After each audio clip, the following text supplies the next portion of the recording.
Hey guys, Rockshield here, picking back up where we left off with the Holy Bible, King James Version, the first book of Samuel, otherwise called the first book of the Kings, chapter 26.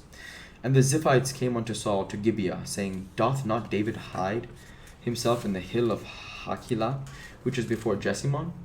Then Saul arose and went down to the wilderness of Ziph, having 3,000 chosen men of Israel with him, to seek David in the wilderness of Ziph.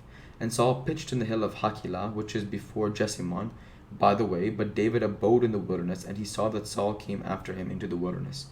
David therefore sent out spies, and understood that Saul was come in very deed. And David arose, and came to the place where Saul had pitched, and David beheld the place where Saul lay, and Abner the son of Ner, the captain of his host, and Saul lay in the trench, and the people pitched round about him. Then answered David, and said to Ahimelech the Hittite, and to Abishai the son of Zeruiah, brother to Joab, saying, Who will go down with me to Saul to the camp? And Abishai said, I will go down with thee.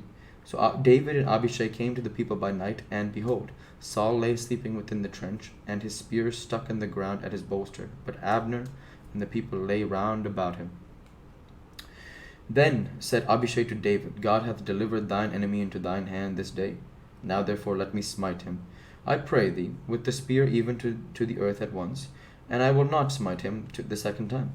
And David said to Abishai, Destroy him not, for who can stretch forth his hand against the Lord's anointed, and be guiltless? David said furthermore, As the Lord liveth, the Lord shall smite him, or his day shall come to die, or he shall descend into battle and perish.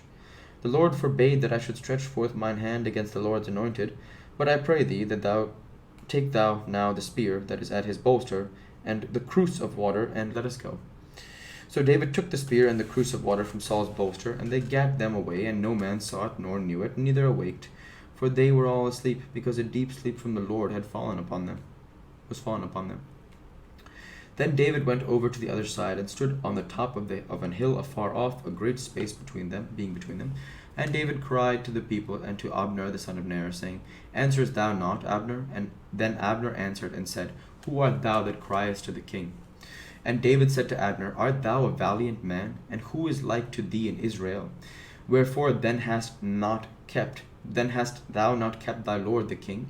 For there came one of the people in to destroy the king thy lord. The thing is not good that thou hast done, as the Lord liveth, ye are worthy to die, because ye have not kept your master, the Lord's anointed. And now you see where the king's spear is, and the cruse of water that was at his bolster. And Saul knew David's voice, and said, Is this thy voice, my son David? And David said, It is my voice, my lord, O king. And he said, Wherefore doth my lord thus pursue after his servant? For what have I done, or what evil is in mine hand?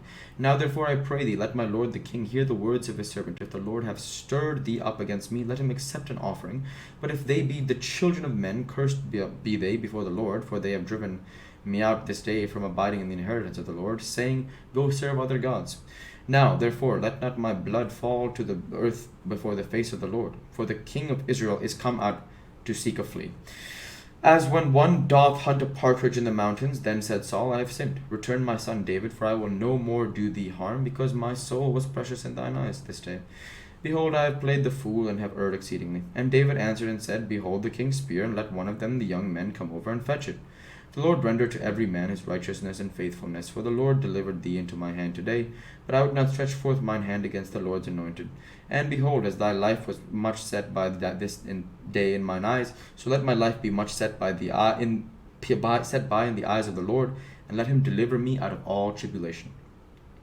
Then Saul said to David, Blessed be thou, my son David, thou shalt do both great things, and also shalt still prevail. So David went on his way, and Saul returned to his place.